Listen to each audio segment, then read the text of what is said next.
उठो जागो और तब तक मत रुको जब तक कि लक्ष्य की प्राप्ति न हो जाए। ये कहना था स्वामी विवेकानंद जी का। नमस्कार दोस्तों, मैं हूं अभिनव सिंह और आज स्वामी विवेकानंद जी के ज़िंदगी से जुड़ी कुछ महत्वपूर्ण घटनाएं आपको मैं बताने वाला हूं। शुरुआत करेंगे उनके जन्म से। उनका जन्म 12 जनवरी 1863 कोलकाता में हुआ था। इसी वजह से उनके जन्म दिवस के अवसर पर ही युवा दिवस मनाया जाता है। युवा क्यों? क्योंकि वो युवा ही थे और युवा ही एज में उनका निधन हो गया था। वो इस दुनिया को छोड़ गए थे। इस वजह से वो हमेशा युवा ही रहेंगे। जो युवा एज में मरता है वो हमेशा युवा रहता है। जैसे सरदार भगत सिंह, वो भी युवा थे। चंद्रशेखर आजाद, वो भी युवा हैं। तो जो युवा रहता है वो हमेशा युवा ही रहता है। इनका बचपन का नाम नरेंद्र दत्त था और इनके पिता का नाम विश्वनाथ दत्त और माता भुवनेश्वरी देवी। गुरु थे इनके रामकृष्ण परमहंस। बहुत इंपॉर्टेंट रोल था इनका, उनके गुरु का उनकी ज़िंदगी में, क्योंकि गुरु बहुत शक्तिशाली थे। जो रामकृष्ण परमहंस थे बहुत शक्तिशाली थे। ये कहते हैं कि इन्हीं की शक्ति थी। ये ज़्यादा पढ़े लिखे नहीं थे। इनके बोलने का वो तरीका भी कुछ खास नहीं था।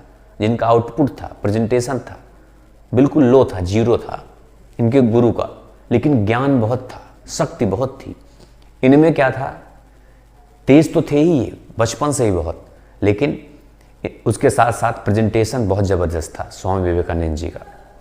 यही वजह थी कि इनकी बताई गई, इनकी दी हुई बहुत सारे ज्ञान को इन्होंने प्रसार किया था पूरी दुनिया में।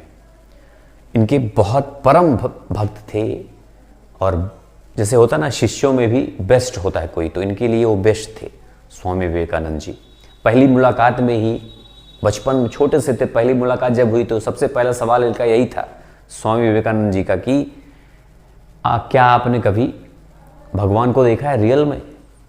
लोग पूजा पाठ दुनिया में करते, इनके मन में सवाल होता था कि भाई दुनिया पूजा पाठ बहुत सारा सब लगे रहते हैं, क्या भगवान सच में होते हैं? तो वही सवाल इनसे कर लिया उन्होंने। तो इन्होंने बोला कि हाँ है, होते हैं, मैंने देखा है। जैसे मैं तुमको देख रहा हूँ वैसे मैंने भगवान को भी देखा, उनसे बात ही किया है।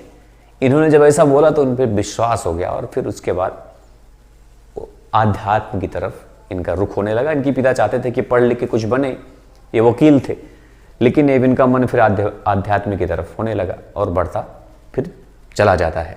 फिर कहानी दिलचस्प मोड़ लेती है दोस्तों।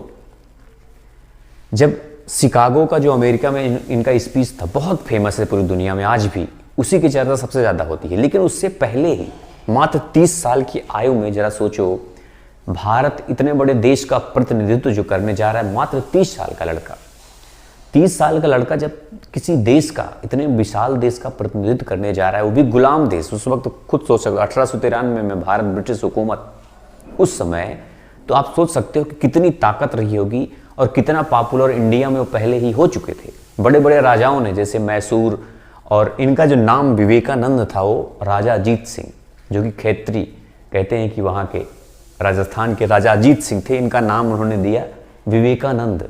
और इनका टिकट वगैरह भी कराया था अमेरिका जाने के लिए, और इनका पगड़ी जो है उनका ही दिया हुआ है। तो इसी में फेमस है, ये प्रसिद्ध है, इसी पगड़ी, इसी जो फोटो है इनकी बहुत ज़्यादा दुनिया में पॉपुलर है।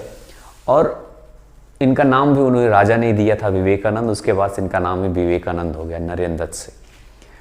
और दिलचस्प बात ये थी कि वहाँ पे स्पीच की पहली लाइन इनकी जो थी वो थी brother and sister of America. Main चीज़ क्या था कि इंडिया में भाइयों और बहनों कहना बहुत आम बात है दोस्तों, लेकिन अमेरिका में ये आम बात नहीं, बड़ी खास बात थी, बहुत स्पेशल था, क्योंकि वहाँ पे लोग लेडीज़ एंड जेंटलमैन चलता है। इंडिया में ब्रदर एंड सिस्टर चलता है, भाइयों और बहनों चलता है, लेकिन वहाँ पे लेडीज़ एंड जेंटलमैन, इस वजह से वहाँ के लिए स्पेशल हो गया। तो उसी एक ही लाइन में बहुत सारी तालियाँ बजी थी, लेकिन उसके बाद जो जो कुछ भी उन्होंने बताया लोगों के दिल को छू गई, क्योंकि बहुत स्पेशल चीज़ उन्होंने बोला था वहाँ पे स्पीच में। सिर्फ एक लाइन से नहीं, जो लोग कहते हैं एक लाइन स्पेशल नहीं होती किसी भी आदमी की, वो स्पेशल थी एक लाइन, लेकिन उसके बाद जो उन्होंने बोला वो बहुत कुछ बोला उन्होंने।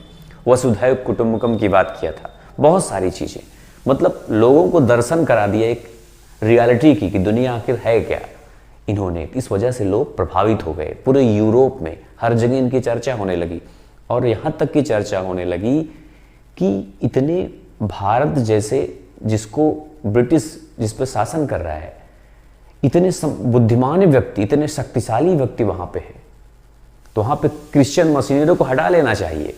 ये तो बड़े आगे हैं ये लोग पहले से ही, मतलब इनकी बातों से लोग प्रभावित हो गए। तो ऐसी न्यूज़पेपर्स में वगैरह वगैरह हर जगह ये चर्चा होने लगी थी कि ब्रिटिश को वहाँ पे हटना चाहिए। बात थी वही 1900 के 1893 1900 के आसपास की बात थी। और दोस्तों दिलचस्प बात और भी बहुत सारी थी। इनके भक्त निकोला टेस्ला का भी नाम आपने बहुत सुना होगा। बहुत बड़े वैज्ञानिक थे, बहुत सारी खोज की थी इन्होंने।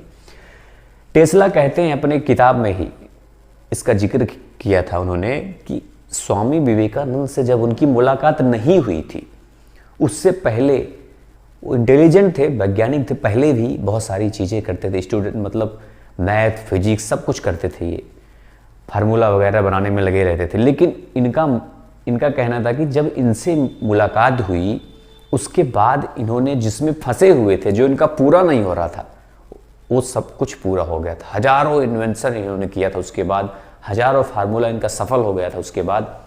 मतलब इन्होंने उनको कुछ बताया होगा, तभी तो बहुत प्रभावित थे ये। सिर्फ यही नहीं, बताते हैं कि वहाँ पे एक व्यक्ति मिले इनसे, तो एक किताब की बात हुई थी, एक बहुत मोटी सी कई पेजों की बुक थी, बहुत दिलचस्प कहानी है वो।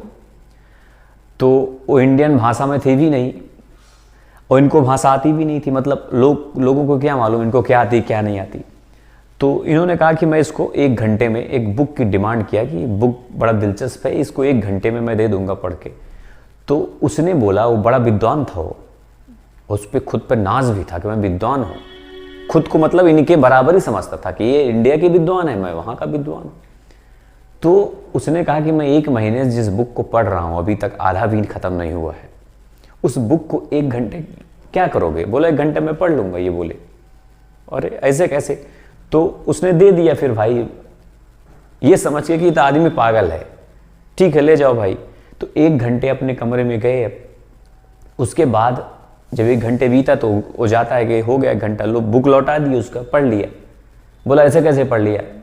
उसको लगा, मतलब उसको अजीब सा लगा, किसी को भी लगेगा। जो वो बोला कि 1 महीने से मैं पढ़ रहा हूँ, अभी आधी बुक खत्म नहीं हुई और तुम बोल रहे 1 घंटे में पढ़ के खत्म हो गई। सबसे इनकी जिंदगी की बड़ी दिलचस्प कहानी है ये। फिर इन्होंने क्या कहा कि जिस भी पेज पे, जो भी पेज चाहो अपना मर्जी पूछ लो, उस पेज का नंबर बताओ, बस मैं पूरा सब कुछ बताऊंगा। तो उसने 35 नंबर पेज इनसे जब बोला तो इन्होंने उसका पूरा, जो उसमें एक एक वर्ड जो लिखा था उसको पूरा इन्होंने पढ़ दिया, मीनिंग के साथ साथ सब कुछ एक्सप्लेन कर दिया। और वो एकदम अचंभित रह गया। दोस्तों पेज नंबर कौन सा था तो मुझे भी कंफर्म नहीं है, लेकिन कहानी एकदम सच्ची है। उसने खुद लिखा था, इनके चरणों में गिर गया, बोला मैं भक्त हूँ आज से। तो भक्त बन गया था काफ़ी दिनों तक, बहुत बड़ा विद्वान था लेकिन इनका काफ़ी दिनों तक भक्त था। तो ये बड़ी दिलचस्प ये भी कहानी थी।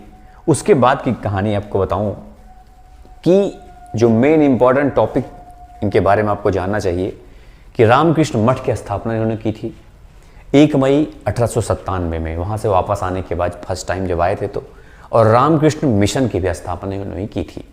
ये सब जीके से संबंधित भी क्वेश्चंस होते हैं। बेलूर मठ भी इन्होंने 1898 में बनाया और जून 1899 दूसरी बार ये वेस्टर्न कंट्रीज गए, वहाँ पे यूरोप गए और वहाँ कुछ दिन बिताया और 1900 में रिटर्न वापस दोबारा ये इंडिया आ गए और फिर अपने बेलूर मठ में रहने लगे, इंडिया में रहने लगे, जो भी करने लगे सब कुछ।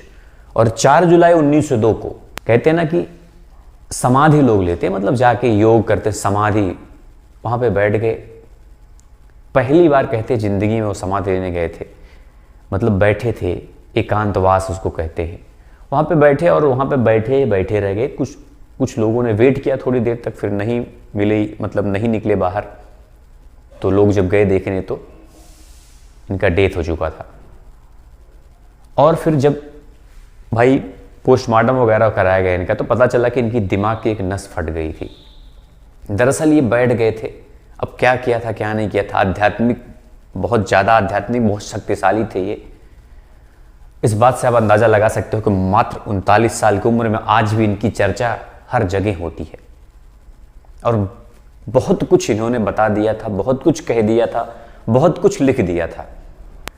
तो ये थी स्वामी विवेकानंद जी के ज़िंदगी से जुड़ी कुछ कहानियाँ। और जाते जाते उनकी कही गई एक बात और बोलता हूँ मैं, अगर आपको कभी परेशानी ना आए तो समझ लेना आप गलत रास्ते पर चल रहे हो, क्योंकि कठिनाई परेशानियां उन्हीं की ज़िंदगी में आती हैं जो सही रास्ते पर चलता है। तो बस दोस्तों, इसी के साथ इस वीडियो में इतना ही। मिलते हैं फिर नेक्स्ट किसी ऐसी वीडियो में, तब तक के लिए जय हिंद, जय भारत।